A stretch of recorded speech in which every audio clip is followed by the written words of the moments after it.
یہ تاجدار کائنات محمد عربی صلی اللہ علیہ وسلم کی جلوہ گری آپ نے لوگوں کو آ کر بتایا یار چاند کی عبادت کیوں کرتے ہو وہ تو میرے اشارے پہ ٹکڑے ہوتا ہے، سورج کو کیوں پوجتے ہو وہ تو میرے اشارے پر واپس آتا ہے، پتھروں کی کیوں عبادت کرتے ہو وہ تو میرے اشارے پہ کلمہ پڑھتے ہیں۔ باقی ادھر ہماری حالت انسانیت کی کیا تھی؟ علامہ صاحب اگر کسی کے گھر میں بچی پیدا ہو جاتی تو صفے ماتم بچ جاتا، صفے ماتم بچ جاتا، پریشان ہو جاتا، لوگ داڑے مار مار کر کہ ہمارے گھر میں بچی پیدا ہو گئی۔ اپنے ہاتھوں کے ساتھ آج میں ایک بیٹی کا باپ ہوں، اللہ نے مجھے ایک بیٹا بھی عطا کیا، میرے دوست بیٹے انہوں نے دعائیں کی تھی، اللہ نے بیٹا عطا کیا، لیکن خدا کی وحدانیت کی قسم ہے منو جنہ سکون بیٹی نال آمدن ہے بیٹے نال نہیں آمدن۔ بس میں نے حدیثیں سنی ہیں مصطفیٰ کی، بخاری کی حدیث سنی ہے، میرے مصطفیٰ نے فرمایا اس موت میں جب بیٹیوں کو زندہ درگور کیا جاتا تھا، میرے مصطفیٰ فرماتے ہیں جس کی 3 بیٹیاں ہو نا 3 کی پرورش کرے، بیٹی اور بیٹے میں فرق نہ کرے۔ ہمارے بھی کچھ لوگ ایسے ہوتے ہیں بیٹے نے سونی روٹی دیتی تھے بیٹی کا یار نہیں، یہ مصطفیٰ کا دین نہیں، مصطفیٰ کا یہ اسوہ نور نہیں۔ تاجدار کائنات فرماتے ہیں جس نے 3 بیٹیاں ان کی پرورش کی، ان کی شادی کی، وہ 3 بیٹیاں اگر یہ گناہوں کی وجہ سے رب کی بارگاہ میں قابو آ گیا نا، یہ 3 بیٹیاں رب کی بارگاہ میں سفارش کر کے اسے اپنے ساتھ جنت میں لے جائیں گے۔ یہ بخاری ہے، حضور کی بارگاہ میں سجدہ کائنات کسی نے عرض کیا آقا اگر 3 تھی اس کے لیے یہ مجدہ یا فری ہے، اگر کس کی 2 بیٹیاں ہوں وہ 2 کو پالے، ان کی تربیت کرے، انصاف کرے۔ آج ہم یہ بھی تو کرتے ہیں نا کہ اپنی زندگی میں انگوٹھے لگا کے جاتے ہیں بیٹوں کے حق میں، یہ ہمارے معاشرے کا رویہ ہے۔ اپنی زندگی میں بیٹیوں کو اپنی جائیداد سے بے دخل کرتے ہیں اور پھر کہتے ہیں میلاد ہم مناتے ہیں، عشق رسول کے دعوے بھی ہم کرتے ہیں۔ میرا ایک جملہ صرف اس کے بارے میں سنتے جاؤ، میلاد ضرور مناؤ، میں انکار نہیں کرتا، بلکہ میرا عقیدہ یہ ہے خدا اہل سنت کو آباد رکھے، محمد کا میلاد ہوتا رہے، میلاد بھی مناؤ لیکن اس سے پہلے میلاد والے آقا کو مناؤ۔ اگر میلاد منا لیا میلاد والا آقا نہ منایا تو کام نہیں بنے گا۔ اسی معاشرے میں لوگ خود دستخط کر کے جاتے ہیں بیٹوں کے نام وراثت۔ یار یہ بتا بیٹے نے زیادہ کوئی تیری لیے قبر میں آ کر کام کرنا؟ میں ایک جملہ بیٹی کے بارے میں کہتا چلوں، بیٹے جائیداد کے وارث ہوتے ہیں، بیٹیاں انسان کی معیشت کی وارث بنتی ہیں۔ جدی تھی کوئی نہ ہوئے سچی گل، جدی تھی کوئی نہ ہوئے وہ دی منجی تے بہ کے رونے والا بھی بندہ کوئی نہیں چاہتا۔ اس ماحول میں تاجدار کائنات ہے جب بیٹیاں زندہ درگور کی جاتی ہیں، اور وہ بڑا مشہور واقعہ ہے، نبی اکرم صلی اللہ علیہ وسلم کی بارگاہ میں ایک اعرابی آیا، آ کے عرض کرتا ہے سونے محمد تیرا کلمہ پڑھنا چاہتا ہوں لیکن شرط یہ ہے میرے پچھلے گناہ معاف کر دیے جائیں۔ میرے آقا فرماتے ہیں اور ربی تو نے سنا نہیں ان الاسلام لا یہدم ما کان قبلہ، کلمہ پڑھنا تیرا کام ہے، کلمے کی بدولت تیرے سارے گناہوں کو معاف کرنا میرے سچے رب کا کام۔ عرض کرتے ہیں آقا میرے گناہ بڑے ہیں، میرے آقا فرماتے ہیں میرے رب کی رحمت بھی بڑی وسیع ہے۔ عرض کرتے ہیں آقا میرے گناہ بڑے ہیں مجھے معافی نہیں ملی، آقا فرماتے ہیں نہیں میرا رب بڑا کریم ہے۔ عرض کرتے ہیں آقا سن تو صحیح میرا گناہ تو صحیح، آقا تو جہاں فرماتے ہیں بیان کر۔ عرض کرتے لگا وہ میرے آقا میری بیوی حمل سے تھی، امید سے تھی، میں کہیں تجارتی ٹور پر گیا ہوا تھا، 2-3 سال بعد 4-5 سال بعد میں واپس پڑھتا تو میں نے کیا دیکھا، میں جب گھر کے آنگن میں داخل ہوا نا تو اس میں ایک چھوٹی سی 4-5 سال کی بچی کھیل رہی تھی۔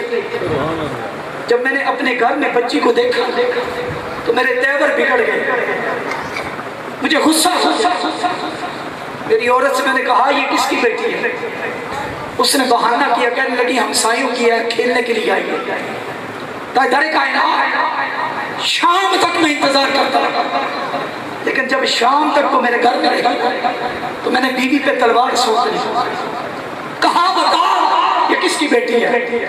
اس نے کہا آرام کر، یہ تیرے ہی جگر کا ٹکڑا ہے، یہ تیری بیٹی، اس کی رگوں میں تیرا خون۔ عرض کرتا آقا جب میں نے یہ سنایا کہ میری بیٹی ہے، مجھے ساری رات نیند نہیں آئی کہ میرے گھر میں بیٹی ہو، میرے گھر میں بیٹی۔ میں ساری رات سوچتا رہا کیا کروں کیا کروں۔ صبح اٹھا، میں نے بچی کو ساتھ لیا، میں ویرانے میں لے گیا، کئی کدال کسی میں نے ساتھ لی ہوئی تھی، میں نے کھودنا شروع کیا۔ آقا جب میں کھود رہا تھا نا زمین کو، ہوا چلتی تھی، گرد اٹھتی تھی، میرے چہرے پہ پڑتی تھی، وہ میری ننھی بچی اپنے چھوٹے سے آنچل کے ساتھ میرا چہرہ صاف کرتی۔ آقا وہ بیٹی کہنے لگی بابا کیا کر رہے ہو؟ میں نے کہا تجھے زندہ درگور کر، تجھے مارنا، تیرے میرے گھر میں تیری کوئی جگہ نہیں۔ عرض کرتا آقا میری بیٹی نے میری بڑی منتیں کی، میں نے وار کیا، پہلے مارا پھر اسے دفنا دیا۔ سیدہ امام الانبیاء کے کلاموں میرے مصطفیٰ رو پڑے، فرماتے ہیں عربی خاموش ہو جا، تیرا یہ ظلم سن کر میں بھی رو رہا ہوں، پردے میں بیٹھی فاطمہ الزہرا بھی رو رہی۔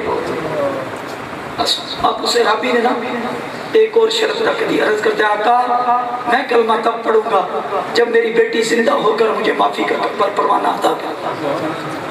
میرے مصطفیٰ نے کہا چل مجھے اس جگہ پہ لے چل جہاں تو نے اسے دفنایا تھا، لے کے آ۔ آقا تو جہاں فرماتے ہیں جا کر اس جگہ پہ کھڑے ہو کر صرف اتنا کہہ دے، او بیٹی اٹھ جا، تجھے آمنہ کا لال محمد عربی بلا رہا۔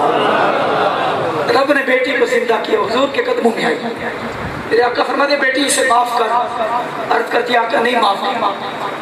آقا اگر تیرا حکم ہے تو بات ہو، مشورہ ہے تو آقا میرا دل نہیں مانتا۔ آقا جب یہ کھڑا کھود رہا تھا میں نے اسے کہا تھا بابا تجھ پہ بوجھ نہیں، میں لوگوں کے برتن دھو کے گزارا کروں، میں تجھ پہ بوجھ نہیں۔ آقا میرے اس نے ایک نہیں سنی، آقا اس نے پہلے مجھے مارا کرا پھر مجھے دفنا دیا۔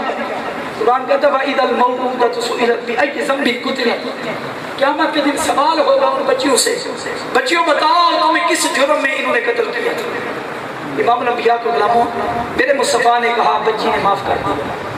اس دور میں تاجدار کائنات محمد عربی صلی اللہ علیہ وسلم کا اسوہ نور حضور کیسی ہم پر رب کا کرم ہے، کیسی رحمت۔ آقا دو جہاں پہ مدد جس نے 3 بیٹیاں پالی، 3 بیٹیاں رب کی بارگاہ میں سفارش کریں۔ عرض کی کہ آقا جس کی 2 ہوں، 2 کی تعلیم کی، تربیت کی، کھانا دیا، ان کے ہاتھ پینے کی ہے، میرے آقا پھر کیا؟ آقا فرماتے ہیں وہ 2 سے بچا دیں گے۔ اور بولے یار، آقا فرماتے ہیں 2 بچا دیں گے۔ عرض کرتے ہیں آقا اس کی صرف 1 بیٹی، اس نے 1 کو پالا، تربیت کی، آقا وہ 1 بھی بچا لے گی۔ میرے آقا فرماتے ہیں ہاں جس کی 1 تھی، 1 کو پالا، اسے کھانا دیا، اسے جوان کیا، اس کی شادی کی، وہ 1 بچا لے گا۔ پاس کھڑی ام المومنین سیدہ کائنات سیدہ طیبہ طاہرہ جناب عائشہ صدیقہ عرض کرتی ہیں، آپ جانتے ہیں ان کی اولاد نہیں تھی، عرض کرتی ہیں سونیا وہ جس کی 3 تھی وہ 3 بچا لیں گی، جس کی 2 تھی وہ 2 بچا لیں گی، جس کی 1 تھی 1 بچا لیں گی۔ سونیا یہ بتا جس کی کوئی نہ ہے اسے کون بچائے گا؟ آقا فرماتے ہیں آنا نہا اے عائشہ جس کا کوئی نہ ہوگا اسے محمد عربی بچا لے گا۔ نعرہ تکبیر، نعرہ رسالت، نعرہ تحقیق، نعرہ حیدری۔ جس کا بڑی دنیا میں کوئی بھی نہیں بالی اس کو بھی میرے آقا سینے سے لگا کر۔ اس دور میں میرے آقا دو جہاں نے مجدہ جہاں فرمایا، پھر اپنی بیٹی کے لیے سیدہ کائنات میرا بھائی افتخار قادری سیدہ کائنات کا ذکر کر رہا تھا۔ یہ ذکر 5 تن کا ہے ہی ایسا، ویسے ہی چاہ چڑھ جاتا۔ ملان کی محفل ہے، ذکر 5 تن پاک ہوا، سکون جی چاہ چڑھ گیا ہے۔ سیدہ کائنات سیدہ فاطمہ الزہرا کے بارے میں اس دور میں کہا جب بیٹیاں پیدا ہوتی لوگوں کے سر جھک جاتے ہیں۔ میرے آقا فرماتے ہیں الفاطمہ بضعۃ منی، لوگوں فاطمہ میرے جگر کا ٹکڑا۔ فاطمہ گھر میں آتی میرے مصطفیٰ کھڑے ہو جاتے، انہیں اپنی جگہ پہ جو ہے وہ بٹھاتے، ان کے ماتھے پہ جو ہے وہ تاجدار کائنات ادارے کائنات کے غلاموں، جس ماحول میں بیٹی کے ساتھ یہ کیا جاتا تھا اس ماحول میں بیویوں کے ساتھ کیا سلوک ہوتا تھا؟ پہلی خاتون اول اسلام سیدہ کائنات سیدہ طیبہ طاہرہ جناب خدیجہ الکبریٰ، ان کا جب آخری ویلا آیا نا بخار ہو گیا بڑا سخت، انہیں سمجھ آ گئی اب بچنے کی امید نہیں ہے، انہوں نے نا اپنی بیٹی سیدہ کائنات فاطمہ الزہرا کو حضور کی بارگاہ میں بھیجا، فرمایا جا کر ایک تو بابا سے عرض کرنا کہ آپ اللہ کے نبی ہیں، جس طرح آپ کی خدمت کا حق تھا میں ادا نہیں کر سکتا۔ یہ کون عورت کہہ رہی ہے؟ جس نے سارا مال حضور کے قدموں پہ نچھاور کیا تھا، حضور سے شادی سے قبل عرب کی سب سے زیادہ مالدار دولت مند عورت کا نام خدیجہ الکبریٰ تھا، لیکن جب پتہ چلا نا کہ مصطفیٰ کو دولت پسند نہیں، ساری راہ خدا میں جو ہے وہ سیدہ کائنات میں جو ہے وہ صحابت کا۔ آج ہماری مائیں بہنیں بیٹیوں کی جو سن رہی ہیں ان کے لیے میں جملے بولتا چلوں، خامد کے گھر میں جا کر تھوڑی سی تکلیف ملی نہیں ہے، پہلے یہ جملہ کس دیا، جب سے تیرے گھر میں آئی ہوں مجھے سکھ کا سانس نہیں ملا، جب سے تیرے گھر میں آئی مجھے سکھ نہیں ملا۔ خدیجہ الکبریٰ کی سیرت تو پڑھ، سارا کچھ لٹا دیا حضور کے قدموں پر، اور عرض بدی کیا کر رہی ہے؟ آقا تو اللہ کا نبی ہے، تیری خدمت کا جو حق تھا وہ ادا نہیں کر سکی، آقا مجھ سے راضی رہنا۔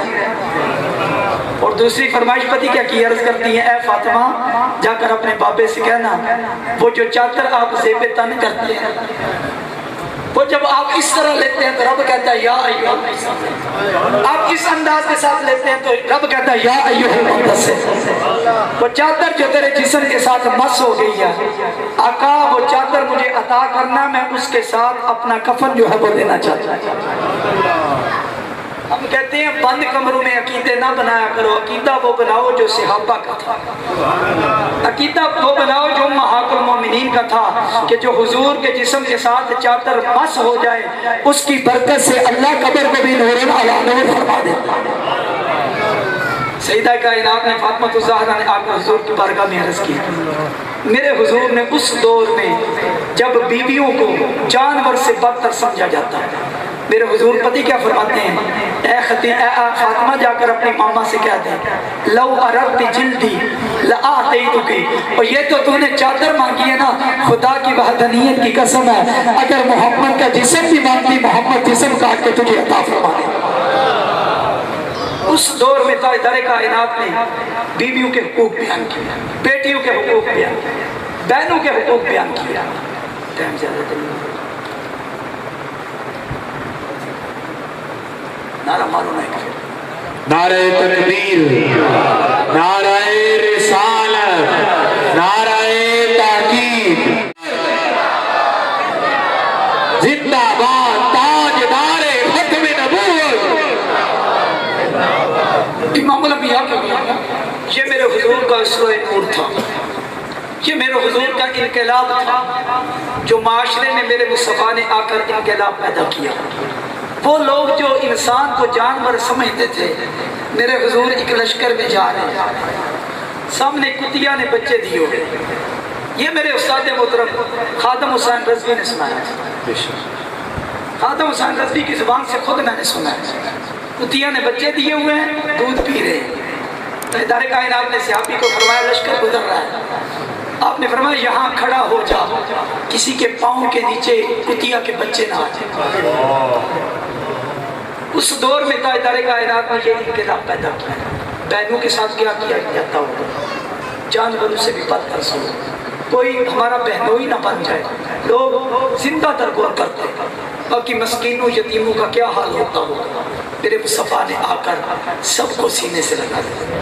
آج میں میلاد نہ مناؤں تو پھر کیا کیا، اس دور کی بات ہے کہ سگی ماں کیا، آج میرا نوجوان راتی مٹھیاں بھر کے سوندا، سوندے ہو کوئی نہ سویا، ماں دی مٹھیاں بھریا کرو اور کوشش کیا کرو، داڑھی بھی ہوگی، داڑھی اس کے ساتھ بھی ماں کے پاؤں پہ لگا دو، سمجھ آ گئی؟ انہاں نال ماں دے پیراں دی صفائی کرو، پھر تمہیں پتہ لگے گا جب عاجزی دی انتہا تے جاؤ گے نا، پھر تم نظارہ لازمی لبے گا کہ ماں دے پیراں تلے رب نے جنت کیوں رکھی۔ اس دور میں جب منڈی میں سگی ماں کو بیچا جاتا تھا، کسی بندے کسی بچوں کی والد فوت ہو گئے، ماں بیوہ ہو گئی، ماں کو باقاعدہ ترکے میں تقسیم کیا جاتا ہے، منڈی میں بیچی گئی، 300 دینار کی ماں بکی، 100 دینار، 3 بیٹوں نے ترکہ تقسیم کیا۔ اس دور میں میرے مصطفیٰ نے فرمایا لوگوں تمہاری جنت رب نے تمہاری ماں کے قدموں کے نیچے رکھ دیا۔ تو یہ میرے حضور کا انقلاب ہے، یہ میرے حضور کا اسوہ نور ہے۔ ہو سکتا ہے بتقاضا بشریت سمجھنے میں سمجھانے میں مجھے خطا کار سے کوئی خطا واقع ہو گئی ہو، میرا مالک آپ نیک لوگوں کا صدقہ مجھے معافی عطا فرمائے۔ میں پھر سے شکریہ ادا کرتا ہوں میرے بھائی جناب ممتاز صاحب مانگٹ، انہوں نے مجھے مدعو کیا، حضور کا ذکر سننے سنانے کی توفیق بخشی۔ وآخر دعوانا الحمدللہ۔